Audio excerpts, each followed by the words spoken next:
Following Jesus will cost you something.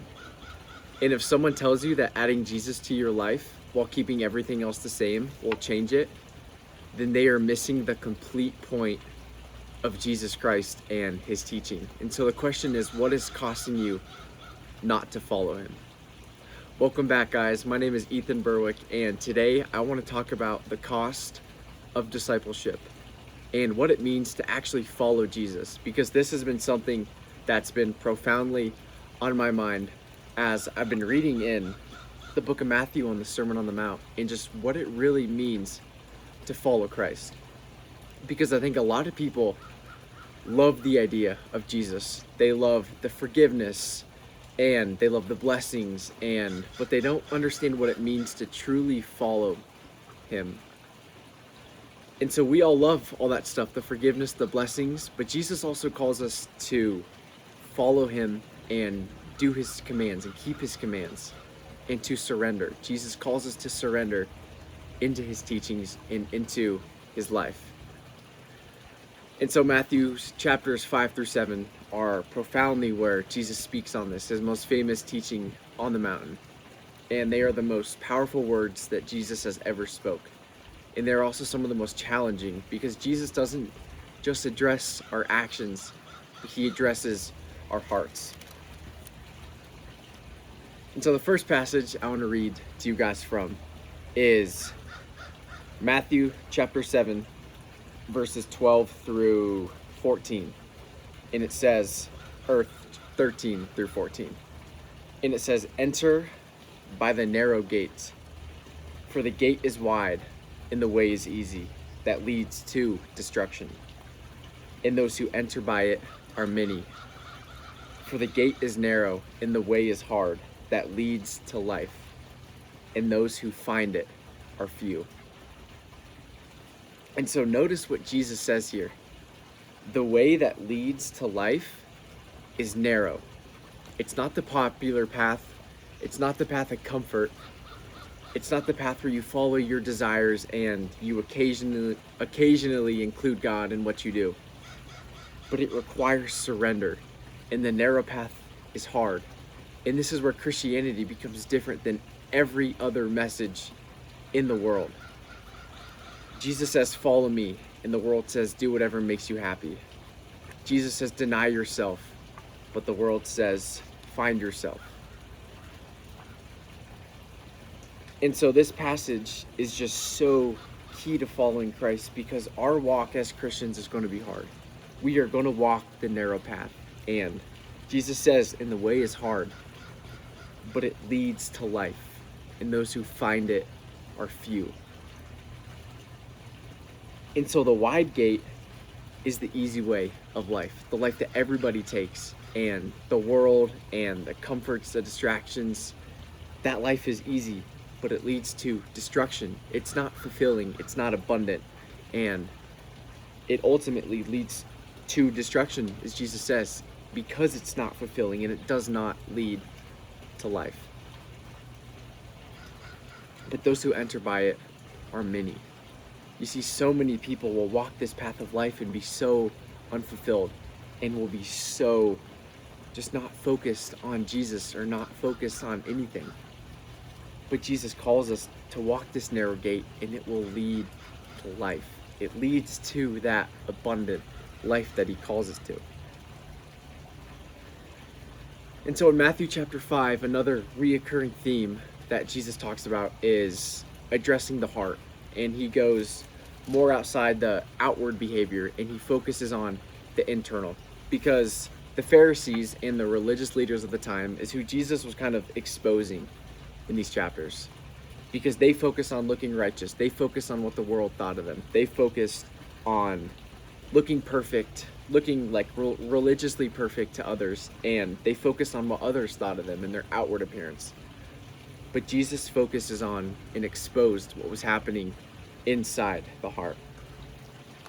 And a good example of this is Matthew 5:21 through 22. Jesus says, "You have heard that it was said to those of old, 'You shall not murder, and whoever murders will be liable to judgment.' But I say to you that everyone who is angry with his brother will be liable to judgment. And so here, Jesus wasn't lowering the standard of murder. He was just showing that God's standard goes deeper. And so you can avoid physically murdering somebody, but you can still have hatred in your heart. You can look righteous outwardly while being broken inwardly. And this applies to every area of our lives. God doesn't just want our Sunday mornings. He doesn't just want when we go to youth group. He doesn't want when times are hard we turn to him and pray. But he wants your entire hearts. He wants every single part of your lives. Our thoughts, our desires, our habits, our private lives. God wants you to follow him in everything that you do in this life.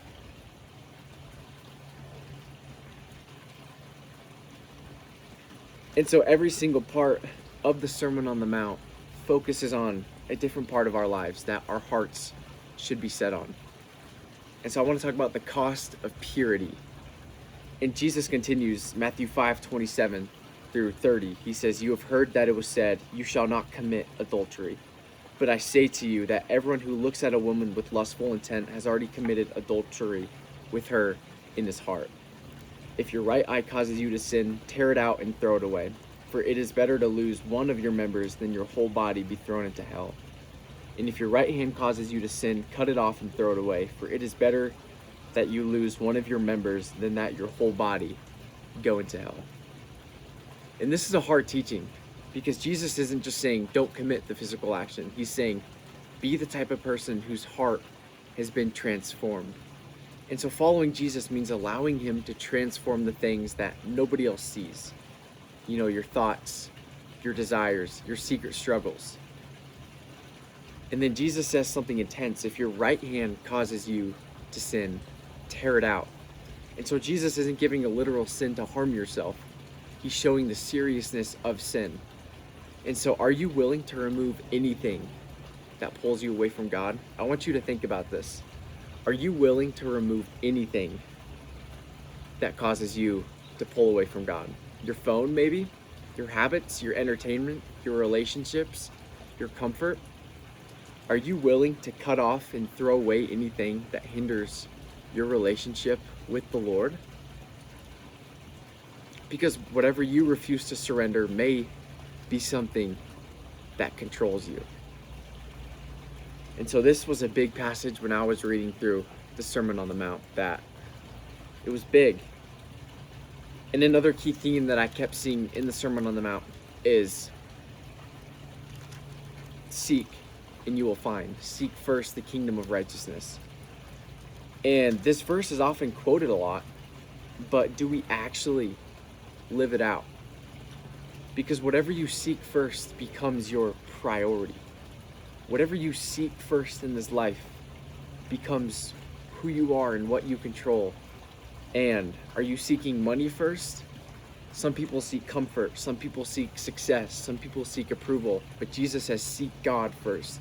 Seek first the kingdom of God, and everything else comes after. And when you seek Jesus first, when you seek first the kingdom of righteousness, and you walk the narrow path, it leads to life. It leads to the abundant life that Jesus has called us to once you seek him first. And the conclusion on the Sermon on the Mount is, he ends it with a picture, and he ends it with kind of like a metaphor, almost. Matthew 7:24 through 27. He says, "Everyone then who hears these words of mine and does them will be like a wise man who built his house on the rock. And the rain fell, and the floods came, and the winds blew and beat on that house, but it did not fall, because it had been founded on the rock. And everyone who hears these words of mine and does not do them will be like a foolish man who built his house on the sand. And the rain fell, and the floods came, and the winds blew and beat against that house, and it fell, and great was the fall of it." And so notice he doesn't say everybody who hears and does, or everyone who hears my words. He says everyone who hears and does them. There's a difference between knowing Jesus' teachings and hearing them and actually living them out. And so a house isn't tested when the weather is perfect. It's tested when the storm comes. And storms will come, trials will come, temptations will come. And the question is, what is your life built on? Is your life built on the rock, the foundation that's strong and rooted in God?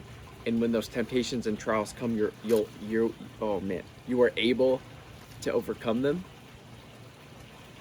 Or is your life built on the sand, and when those trials and those temptations come, it falls, and great was the fall of it, and your foundation falls and you lose, and you wonder why you keep losing?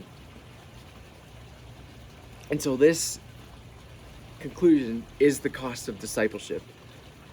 We are to not just hear these words, but to do them. Jesus calls us to do all of these teachings and to live out all these teachings, and so that others can see the light through us. In the beginning of the Sermon on the Mount, Jesus calls us to be the light of the world. And he gives some metaphors. Nor do people light a lamp and put it under a basket, but on a stand, and it gives light to all in the house. In that same way, let your light shine before others, so that they may see your good works and give glory to your Father who is heaven. The cost of discipleship is doing all of these commands and being a light to others. And so others see the light of Christ in you. And you are called to live out every single action of every single day for the Lord. The way you speak, the way you talk to others, the way you treat others, the way you serve. Your mouth should reflect Christ. You shouldn't be cussing. You shouldn't be talking slanderous. You shouldn't be talking lustful stuff. What you do in private, what are you consuming? What are you watching? Every single thing we do should be a reflection of Christ, and others should see that light through us. And Jesus calls us to do these commands, to implement them in our life, and to not just hear them. And the cost of discipleship is high.